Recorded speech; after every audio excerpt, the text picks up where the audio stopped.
টাই আহোম যুৱ পৰিষদে তিনিদিনীয়া কাৰ্যসূচীৰে স্মৰণ কৰা বিশেষ অনুষ্ঠান তাৰ লগত সন্ধিয়াও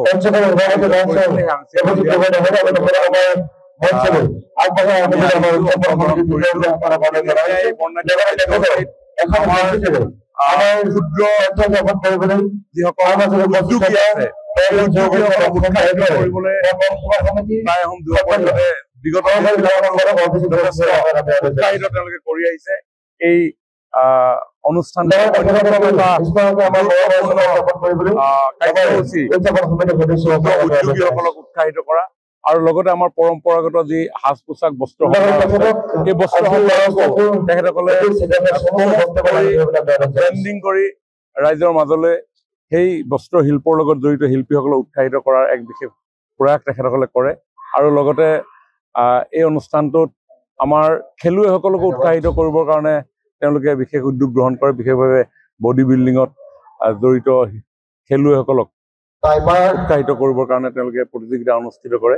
আৰু মই ভাবো এনেধৰণে উৎসাহিত বিভিন্ন ক্ষেত্ৰত কৰা কাৰ্যই আমাৰ এই টাইপাৰ এই চুকাফা দিৱস এটা বিশেষ মাত্ৰা প্ৰদান কৰিছে।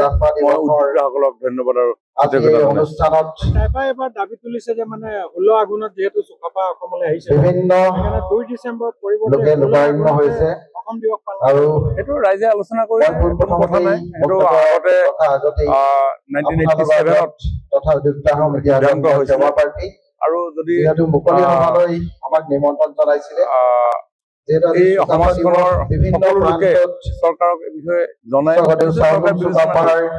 আজি টাই আহোম যুৱ পৰিষদ অসম কেন্দ্ৰীয় সমিতিৰ আহ্বানত মৰাণ মহকুমা সমিতি আৰু মৰাণ আঞ্চলিক সমিতিৰ যৌথ উদ্যোগত তথা বৃহত্তৰ মৰাণবাসী ৰাইজৰ সহযোগত আয়োজন কৰা 3দিনীয়া বৰ্ণাঢ্য কাৰ্যসূচীৰ আজি অন্তিমটি দিন। আজি এই শেষৰ দিনটো 2 ডিচেম্বৰ তাৰিখে আমাৰ বহুকেইটা কাৰ্যসূচী আমি ৰূপায়ণ কৰোঁ।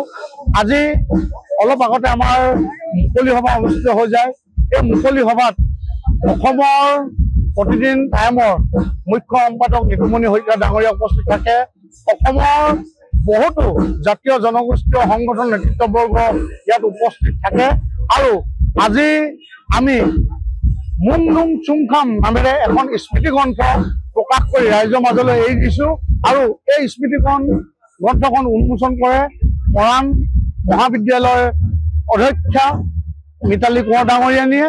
আমি এই যি আমাৰ মুংনুং চুংখাম আমি যিখন স্মৃতি গ্ৰন্থ প্ৰকাশ কৰিছোঁ, এই স্মৃতি গ্ৰন্থখনত চাওলুং চুকাফাৰ যি পদযাত্ৰা 1215 চনৰ পৰা 1228 খ্ৰীষ্টাব্দলৈ যি পদযাত্ৰা কেনেকৈ তেওঁ কৈছিলে, এটা দীঘলীয়া পৰিক্ৰমা তেওঁ কেনেকৈ পাৰ হৈছিলে, গোটেই কথাবোৰ ইয়াত সন্নিৱিষ্ট হৈ আছে।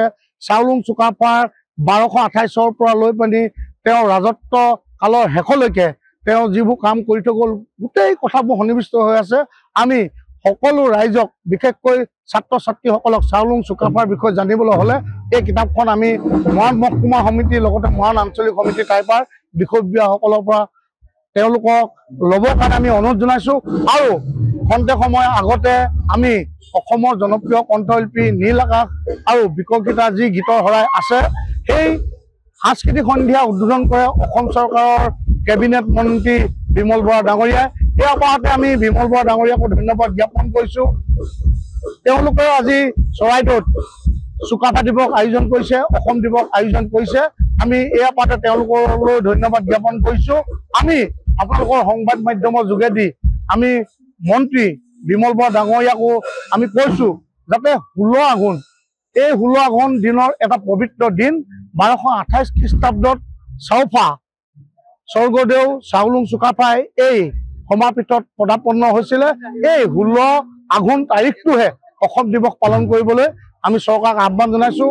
আৰু লগতে আমি দেখিছোঁ 2 ডিচেম্বৰ তাৰিখটো যি চৰকাৰীভাৱে অসম দিৱস পালন কৰে, কেতিয়াবা এনেকুৱা হয় এই 2 ডিচেম্বৰ তাৰিখটো কেতিয়াবা 15 আঘোণ হয়, কেতিয়াবা 14 আঘোণ হয়।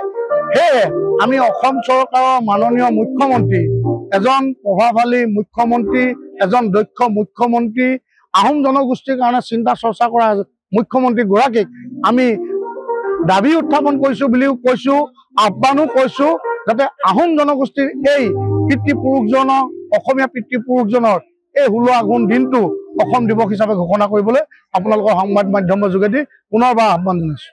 যিকোনো খবৰৰ বাবে যোগাযোগ কৰক 70901730 অথবা 7099017999